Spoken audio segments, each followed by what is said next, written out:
Bismillahirrahmanirrahim. Assalamualaikum warahmatullahi wabarakatuh. Alhamdulillah wassalatu wassalamu ala Rasulillah wa ala alihi wa sahbihi wa man wala wa ba'du. Saudara-saudariku, pernah tahukah Anda bahwa Nabi Ayyub alaihi salam pernah diuji oleh Allah dengan mengalami kebangkrutan? Seluruh hewan ternaknya mati. Aset perkebunannya terbakar habis. Pernah tahukah Anda bahwa Nabi Ayyub pun alaihi salam pernah diuji oleh Allah Subhanahu wa taala dengan diwafatkannya seluruh anak keturunan? 12 anak keturunan wafat dalam waktu yang bersamaan. Pernah tahukah Anda bahwa Nabi Ayyub alaihi salam pun pernah diuji oleh Allah dengan satu ujian penyakit yang tidak biasa, tak pernah dirasakan oleh orang sebelumnya dan tidak pernah dialami oleh manusia setelahnya. Dan pernah tahukah Anda, dalam setiap ujian yang dirasakan tadi, tak pernah hadir di lisan beliau kegelisahan yang diungkapkan dengan segala cacian, tidak pernah ada makian, tidak pernah ada rasa pesimis, tidak pernah ada keluhan yang berlebihan. Saudaraku, yang terjadi dalam setiap ujian yang dititipkan oleh Allah untuk meningkatkan keyakinan dan iman beliau kepada Allah Subhanahu wa taala selalu diiringi dengan peningkatan ibadah yang luar biasa dari setiap tahap ujian yang dilalui. Beliau justru baru bermohon kepada Allah Subhanahu wa taala agar dianugerahi kesembuhan saat penyakit yang dimaksudkan mulai terasa menghambat kualitas ibadah beliau kepada Allah Subhanahu wa taala.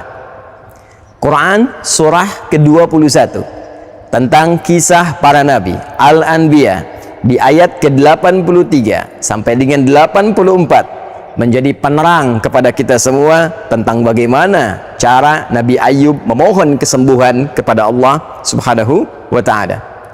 Wa ayyuba idh nada rabbahu anni massani dhurru wa anta arhamur rahimin.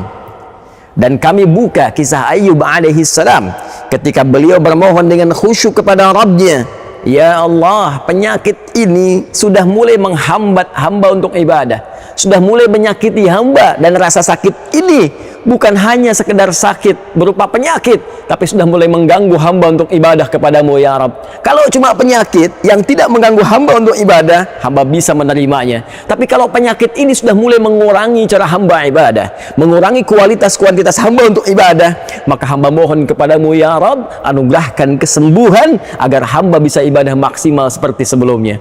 Sungguh ya Allah, hanya Engkau yang menyayangi hamba. Jika pada yang maha penyayang saja tidak menyembuhkan, lantas kepada siapa lagi hamba mesti memohon?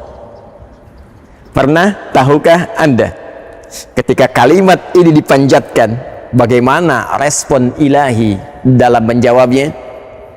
Turun ayat ke-84 untuk memberikan gambaran kepada kita secara cepat. Fastajabna lahu wa kashafna ma bihi min dhurrin wa atainahu ahlahu wa mithlahum ma'ahum rahmatan min indina wa dzikra lil 'abidin. Tidak menunggu lama, Allah langsung merespon seruan hamba terkasihnya.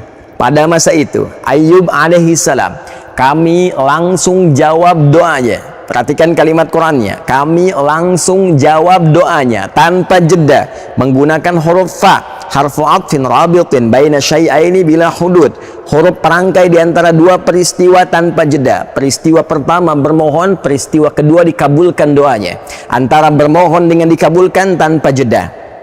Fakashafna ma bihi min dhurr, kami buka, kami hilangkan, kami sembuhkan segala penyakit yang dialami oleh Ayyub alaihi salam. Wa atainahu ahlahu wa mithlahum ma'ahum rahmatan min indina.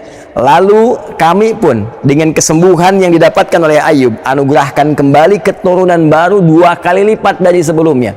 Ayyub sembuh, berkumpul dengan istrinya lagi, istri mengandung, melahirkan, setiap lahir kembar, 12 kali lahir, 24 anak keturunan. Bahkan aset-aset yang dirasakan hilang sebelumnya, hewan-hewan ternak yang mati, perkebunan yang hancur terbakar, oleh Allah dikembalikan lagi 2 kali lipat dari aset sebelumnya yang dirasakan hilang. Yang menarik, saudara-saudariku, Allah tidak memberhentikan firman-Nya pada kalimat berupa anugerah bagi Ayub alaihissalam saja. Namun ditutup ayat indah ini dengan firman-Nya, wa dzikra lil abidin. Dan seluruh kisah ini saya buka, kata Allah, untuk menjadi pengingat, menjadi pedoman, petunjuk lil abidin, bagi hamba-hamba Allah yang saleh, bagi hamba-hamba Allah yang mengerti, yang mau belajar dari setiap tahap-tahap ujian kehidupan. Seakan Allah ingin memberikan kesan kepada kita, hamba-hambanya yang hidup di masa kini. Saya buka kisah Ayub alaihissalam, boleh jadi kisah ini akan dialami oleh orang-orang di masa depan dengan keadaan yang berbeda, tapi substansi yang serupa. Bukankah di antara kita saat ini pernah mengalami kebangkrutan dalam usaha? Adakah di antara kita saat ini yang diuji dengan wafatnya 1 atau 2 anak keturunan? Adakah di antara kita saat ini yang diuji dengan penyakit yang tidak biasa? Namun bagaimana kita bersikap terhadap Allah Subhanahu wa Ta'ala dengan sekian ujian yang kita rasakan? Jangan-jangan alih-alih meningkatkan ibadah, betapa banyak keluhan keluar di lisan kita, betapa banyak makian yang tidak pada tempatnya mengeluh di lisan kita, betapa banyak kegelisahan hadir dalam hati melahirkan prasangka buruk terhadap Allah Subhanahu wa Ta'ala.